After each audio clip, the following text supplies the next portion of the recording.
In this video, we are going to review how to configure your audio on your Apple laptop so that you can mix sound from YouTube videos, Netflix, Amazon, QuickTime, whatever, VLC. You can mix it out and play it through Teams or Google Meets. So this, I do want to let you know that this does work for both Google Meets or meetings, or whatever they're calling it, and Teams. Many people have been frustrated because the Windows version of Teams has this feature built in. The Mac version is missing it. This is not going to be a short and simple and easy video. There are multiple steps to get this to work. The first thing that I would like to mention is that we're going to be working in a utility. Let me go to utilities here. We're going to be working in a utility called Audio MIDI Setup. And before I get started on the actual setup and installation, I want to review a few things. You'll notice that I have a lot of devices in here. So when I record, I'm actually using this microphone, this Q4 by Zoom. I'm using this as my microphone. And I also have my built-in MacBook Pro microphone. You might be using an Audio-Technica AT220 and it would be in here. You might be recording with your AirPods. It's very important that you understand that the instructions vary slightly based off of what devices you're using. A lot of people are just using their built-in microphone and their built-in speakers, and that's totally fine if it's working for you. But as you work more and more online, you start to realize that having a proper microphone is really important, and maybe having some headphones that are very comfortable is also really important.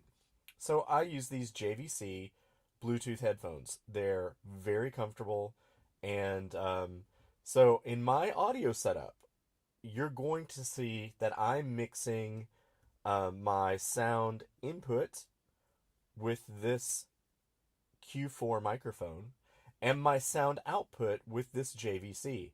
You're not required to have these. You can just use your input as the Mac microphone or speakers or headphone jack, whatever you're using. So it's just something to get your head around and be prepared for. Before going any further, pause this video. If you have not connected a microphone or if you have not connected the headphones that you normally use, do all of that now, because you're not going to want to do it during the next piece of this. You want to get all that set up before moving forward. All of the audio work is to use a special program called Soundflower. Now, this company, Rogue Amoeba, they actually make much better software than Soundflower now. They have Loopback and some other tools that are used by podcasters. I use them. They're not free. Soundflower is kind of the older version of Loopback, and it is free. The reason I'm using Soundflower is because it is free. If you want to really get much better quality audio and more control, there's a combination of apps that you can put on a Mac to create a virtual mixing console. But that gets pretty complicated. I believe with Soundflower, it is possible to get this set up and distributed, especially if you have something like Jamf or Meraki on teacher laptops. And so it could be configured on their behalf as long as they, I would say pushing it in the background would be a problem, but I think you could push it out and then have them run through some configurations to make sure that it's working. It's not something that you can just install. There are steps, but I do believe you can get the Soundflower on the user's computers, send them a PDF for the final steps, the steps that I'm going to cover later in this video, and the ones who can't figure it out, then you would have to do a one-on-one session. But once it is set up, it's going to work for a long time, and I think that you'll find it's very useful.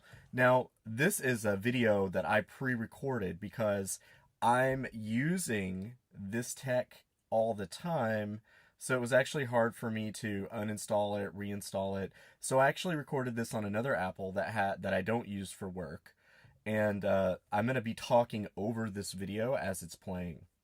So let me get it started. So the link to Soundflower, I'm going to put the link in the notes in the description, so you don't need to worry about looking at the URL. But it's hosted on GitHub, and you go here, and then you go to the signed installer, and it looks like it's going to be pretty straightforward. Unfortunately, there are a few hiccups with the installation, so I'm just going to skip ahead.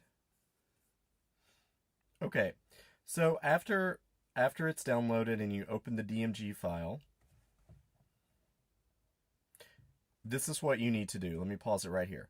You want to open System Preferences, and you want to open Soundflower at the same time. There's going to be an issue, and you need to watch this in real time. And you want to make sure you're like this. And then you want to go into Security and Privacy. Now, normally what happens is once you approve an installation, the installation works.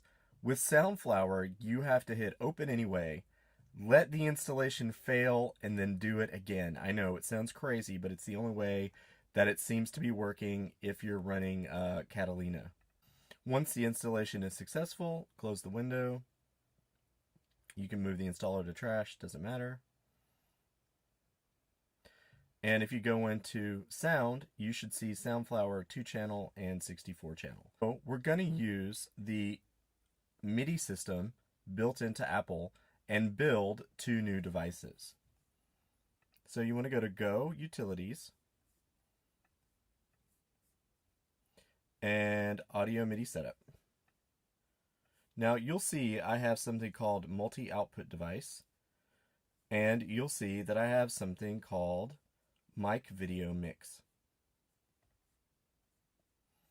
I'm going to make a new multi-output device, so you want to go +, multi-output device, and then here you just check whatever your output device is. Now, in my case, my output device would be my headset, and I also want to check Soundflower 2-channel.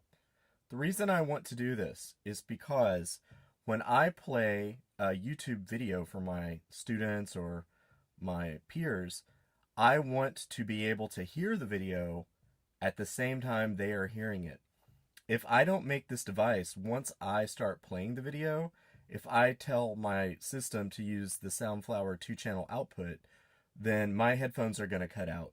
So you actually need to tick both of these, just like that. And then you can close this out and your device is saved. I'm actually going to remove this because I already have one. So you don't have to do anything else, and I believe if you want to, you can double click this and rename it. So you can rename it whatever you want. But the basic idea is that you do 2-channel here, and then you want to do whatever your output is. Now, let's say that you are outputting to multiple things, like a headset and something else. You can go ahead and tick all of the ones that show up in this box. Input device, you want to set up your input device. So what you want to do is you want to hit the + and you want to hit Create Aggregate Device. Now I've already done that, so I will show you. You can open it up and you can double click on it and change the name. And then you want to select all the inputs that you would normally use. So for example, I use the Q4 as my input source. I'm going to click that. I'm not using the Mac Pro microphone with this, but maybe you have something else you're mixing in. Most people only have one microphone, so I'm just going to choose this one. And then you want to choose Soundflower 2-channel. Now you have an aggregate audio device, and what this is going to do is it's going to allow you to send both your microphone and the Soundflower audio, which is audio from playing on your machine from YouTube, Netflix, whatever, out to people listening to your meeting in Teams. What I haven't done is looked at the possibility of pulling some type of preference file out of Apple and configuring it with all of this and pushing it with an MDM. That would be a big help. So if not only installing Soundflower for people, but being able to push a configuration out so it's already done for them, that would really save a lot of time, because this process has to be done for each user. Now, I know it seems like a lot of steps, but this part I found with my users, they can do. I have a PDF that walks them through setting up their inputs and outputs, and they're fine. Most people get hung up on the installation because it says failed. And it's not really failed, right? It just needs to install 2 scripts, so you have to do it twice. But most people get hung up on that and they don't move forward. So after this is done, and after it is done correctly, you should be able to go into Sound, and you should see your aggregate device, your new, this is mine, mic video mix, and you should be able to see your, where's it at? Output, sorry. Should be able to see your new multi-output device. For this next part, I'm going to show you how to switch back and forth and use the technology in Teams. Now, I'm using the Teams app. You can use this in the browser. I do prefer, as the instructor, the teacher, the leader, whatever, to use the app. I love the fact the app can blur the background, whereas the browser version can't. But you should be able to do all this in the browser version as well as the app. If you hear any crackling, I have a little bit of feedback going on because I'm trying to demonstrate audio features while I'm using those audio features. You're not going to get any popping and crackling if you do this properly. So please don't feel like that is something you're going to have to live with. You will have to live with it if you start making training videos, but if not, you should be fine. All right, so I'm going to actually start a meeting. And I'm going to turn my camera off. And I'm going to hit Meet Now. I'm going to go in here, and my microphone is on, of course.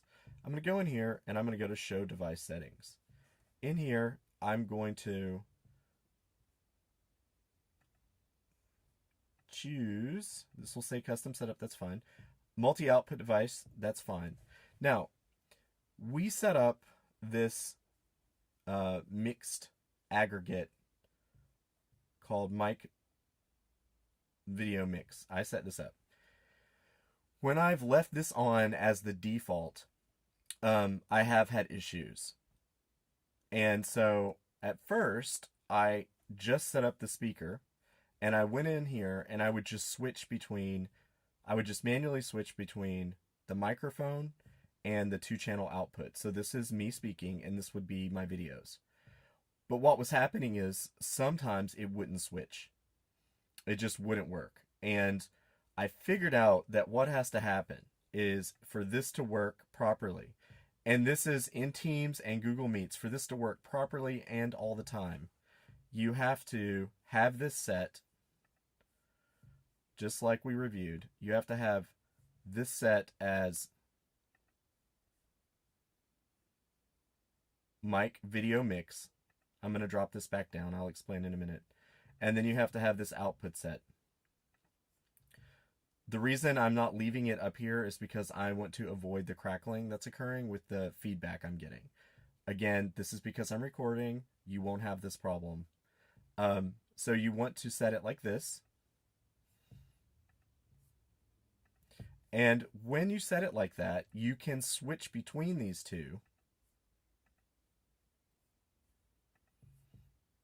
Or you can switch between your computer mic, whatever, and the switch will work. So by enabling both devices in the sound preferences through that aggregate device, you now can hot switch between your devices. What this means is when you're playing a video for your students, you can't talk over the video at the same time. You need to switch the microphone off and play the video. I have had luck keeping it mixed and talking while it's playing, but generally I found that students and teachers find it distracting. So what I wanted to do is just enable this hot switch. So while I'm playing a video, I would put it here on 2-channel, start playing the video.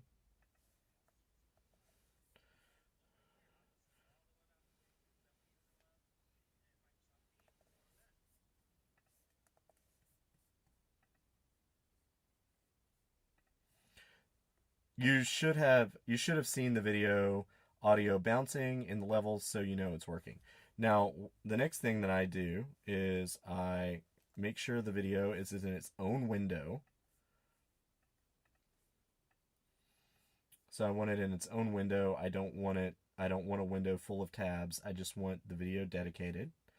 And then I go here to share screen, and I find my video here, and now this is presenting. I'm going to switch this back over.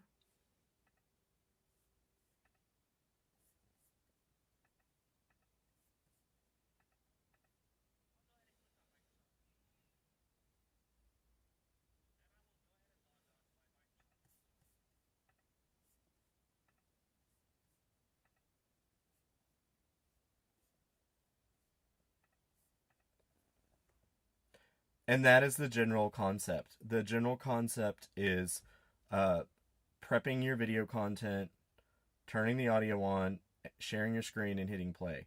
What that's going to do is it is going to allow anyone in your team to watch the video and hear the audio all synced up. The main skill that you have to master is just switching between your microphone and Soundflower 2 channel. Once you can master that, then you're going to have clean audio going out, and then you can switch over to your mic and have clean audio from your mic. One thing I would like to add is I've experimented with YouTube, Netflix, Amazon, playing videos and doing voiceovers, and I can tell you that the microphone and audio mix works really well if you're doing a screen recording. So if I have a video and I'm playing it right now, and I want to do a screen recording with QuickTime, I can actually hear the video and record over it and do a voice annotation, and it's very smooth. But when I go into any of these conferencing programs like Teams or Meets, what happens is I either get degraded audio when I try to mix them, or I get some kind of conflict. So that's why I wanted to make that switch where I can hot switch between mic and the Soundflower 2 channel. You may have better results, and you may be on an older operating system and it could work better. Apple could put out an update and change everything. But generally, what I'm trying to do is get to a configuration that I know will deliver really clean sound between the teacher's presentation and the students on their end. I've seen some teachers simply turn their microphone up on their laptop, turn their speakers up, play the content, and let it loop back into the mic. The sound coming out of that isn't very good. It's hard to hear. And if the students are on iPads or mobile devices, it's really, really hard to hear. Now, they can put headphones in, they can turn it up, they can overmodulate it, but the quality is just really bad. So once I introduced this concept, teachers really responded. And the next step with this is how to incorporate this into something like a virtual choir. So maybe working on those settings, making the quality even better so that students can use this setup to play music. They can accompany that music with their voice live, and that can go to their teacher. And that's kind of what I'm looking at next. So thank you for watching. I know this wasn't a short and brief video. I know there are a lot of steps. And if you have any questions or you find a mistake in this video, please let me know. There could be a much better way to do this, and I am happy to review other methods and make more videos if it's helpful.